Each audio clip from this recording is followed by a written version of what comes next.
Greetings from Santa Cruz, California, and I'm going to read Luke chapter 23, verses 26 through 43. And this is like when you're reading through any of these sections of scripture, there's so many things to like pause and look at and reflect on, and pause and look at and reflect on.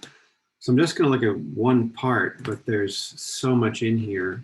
So let me just read this, because we're now in the time of crucifixion of Jesus. And it says in verse 26, it says, as the soldiers led him away, they seized Simon from Cyrene, who was on his way from the country, and put the cross on him and made him carry it behind Jesus. I think of, wonder what Simon was thinking, but I can't go into that. A large number of people followed him, including women who mourned and wailed for him.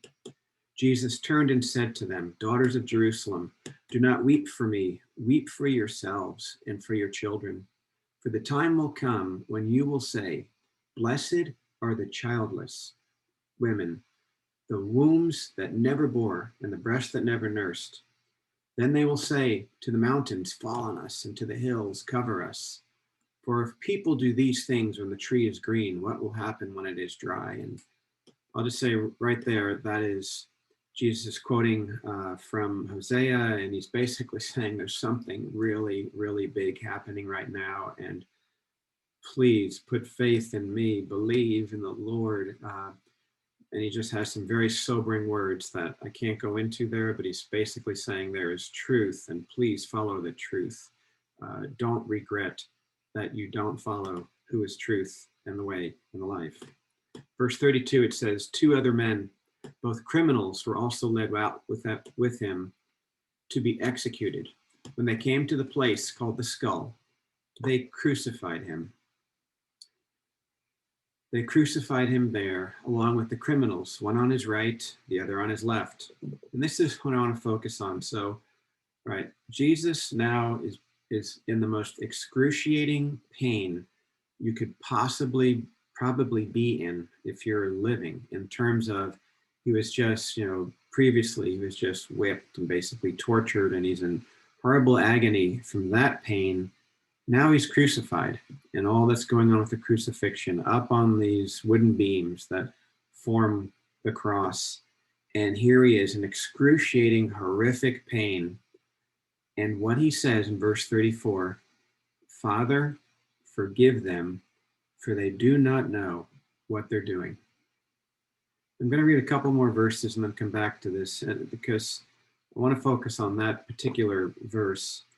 And then it says, and then they divide up his clothes by casting lots. And verse 35, the people stood watching, and the rulers even sneered at him. They said, he saved others. Let him save himself if he's God's Messiah, the chosen one. The soldiers came up and mocked him. Look at this. They sneered at him. They're mocking him. They offered him wine and vinegar and said, if you're the King of Jews, save yourself. Verse 38 says, there was a written notice above him which read, this is the King of the Jews.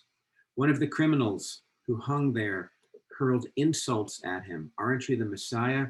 Save yourself and us. But the other criminal rebuked him. Don't you fear God? He said, since you are under the same sentence, we are punished justly for what we are getting, what our deeds deserve, but this man has done nothing wrong. Verse 42, then he said, Jesus, remember me when you come into your kingdom. In verse 43, it ends with, Jesus answered him, truly I tell you, today you will be with me in paradise. And what I just want to say here, and reflecting over this, like, again, there's so many wonderful insights, but looking at verse 34, I just can't imagine Jesus being in excruciating pain on the cross, like horrific, horrible pain, humiliated, being stripped of his clothing, up on this cross, publicly being humiliated.